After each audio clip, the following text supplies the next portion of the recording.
Hello, my name is Chris McCall. For my case connections, this unit, I chose to do case 2, which states a 4-year-old infant. Patient A is being followed in your clinic. Her birth weight was 5.9 pounds, and the pregnancy and birth vaginally delivered was normal. Results from newborn screening demonstrate a phenylalanine level of 6.6 milligrams per deciliter. Normal ranges are 1 to 2 milligrams per deciliter. A presumptive diagnosis of phenylketonuria was made and additional samples were obtained for further analysis. The parents deny family history of PKU. As a consequence of this presentation, which amino acid may become essential? So there are many downstream effects of PKU, such as the amino acid tyrosine becoming an essential amino acid. From there, tyrosine is even converted into melatonin and serotonin as well. So those could be long-term effects of this disease.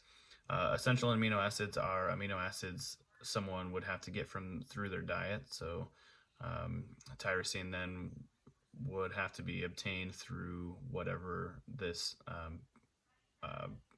infant eats. There are two factors that contribute to PKU, one being the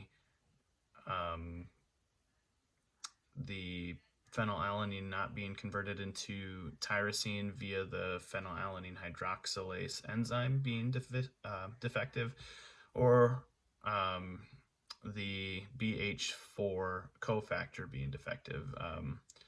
The first is called classic PKU.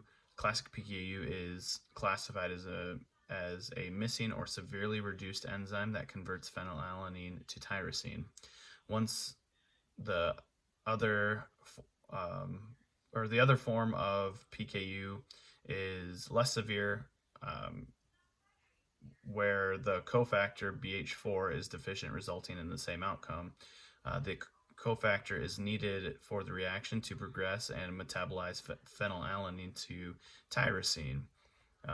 Luckily, nowadays phenylalanine or BH4 can be supplemented as a pill, so it is not as severe as classic PKU.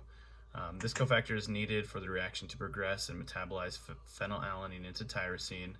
Once the deficiency is identified, you can determine whether tyrosine is essential or not.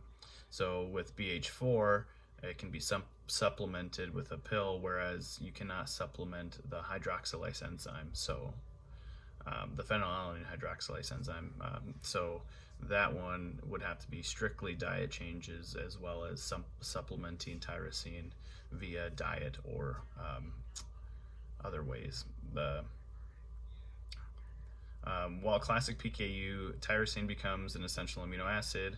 PKU can have detrimental effects on a child if not diagnosed, including developmental delays, behavioral problems. Microcephaly is one that happens during pregnancy, and these you can see why they happen, especially some of the behavioral problems, is because of the lack of serotonin and melatonin in the body.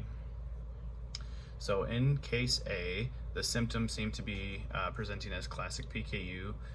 The level seems to be going down with the PKU diet restrictions.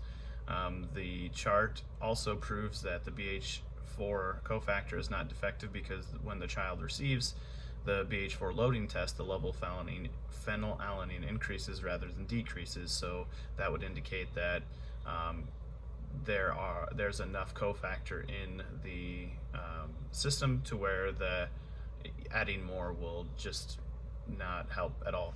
So this leads to the recognition that the cofactor is not to blame for patient A's PKU, but patient B, however, when they receive the cofactor BH4, the amount of phenylalanine in the blood decreases. Since the levels decrease with the BH4 loading test, patient B is not making the cofactor correctly. It could be defective, it could just not be there. With the cofactor deficiency, tyrosine is not necessarily an essential amino acid, because if they take BH4 supplements, they don't have to supplement tyrosine as well. With the supplement of BH4, the reaction goes fully through to tyrosine. If the patient receives regular BH4 supplements, they will not need to have supplemental tyrosine. The patient's phenylalanine hydroxylase enzymes are working to convert phenylalanine into tyrosine. The cofactor is just needed. So, with that solves case 1 or case 2, and we have to do 2 cases. So the second case I did was case 3. A 47-year-old man presents with severe pain in his right great toe. He is unable to bear weight on his right foot, and there was no apparent trauma. He reported pain and started last night and continued to increase in severity. Based on the physical exam, the laboratory findings, he is diagnosed with gout. Gout can be caused by several different mechanisms. Of the blood samples are drawn and urinalysis is performed. The results are plasma less than 7 and urinary uric acid 413 plus or minus 78 milligrams per 24 hours.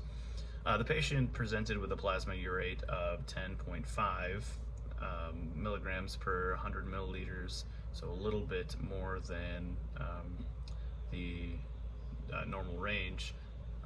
And then the urinary uric acid was 215, so less than what the urinary uric acid for a normal person would be. What is the best explanation for the presentation of gout in this individual?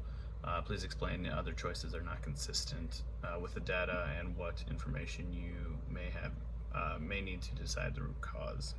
So I said for this one, the best explanation for the patient's gout is overproduction of purines due to the lack of glucose 6-phosphatase.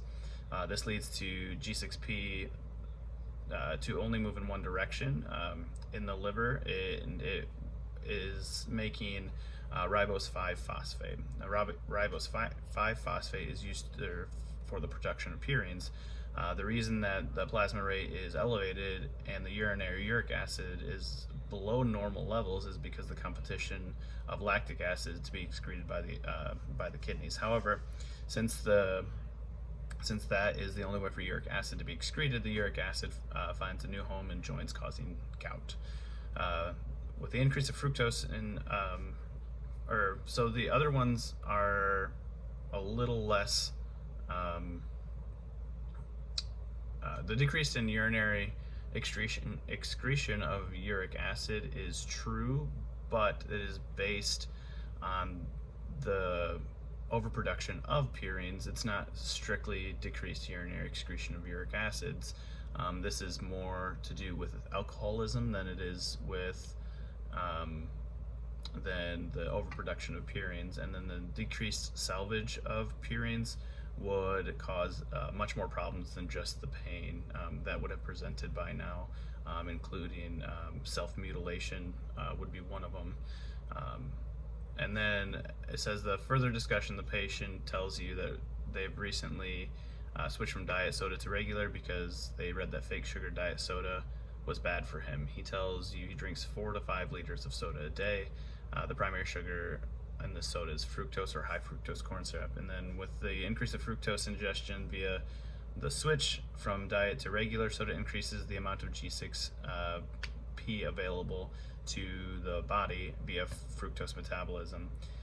He is taking in much more sugar than before because of the switch, resulting in a much higher substrate to enter the pentose pathway, pentose phosphate pathway. This only increases the amount of ribose 5-phosphate available to make nucleotides. When these nucleotides aren't needed, they will go through the degradation process and turn into uric acid. This leads back to the reason there was a buildup in uric acid in the blood in the first place, because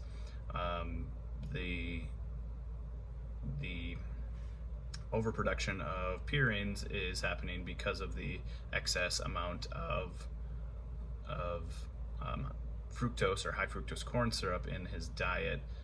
He switched from regular or diet to regular soda, so he had an influx of fructose, and his body has not adjusted to it at all yet. So those are my two case connections.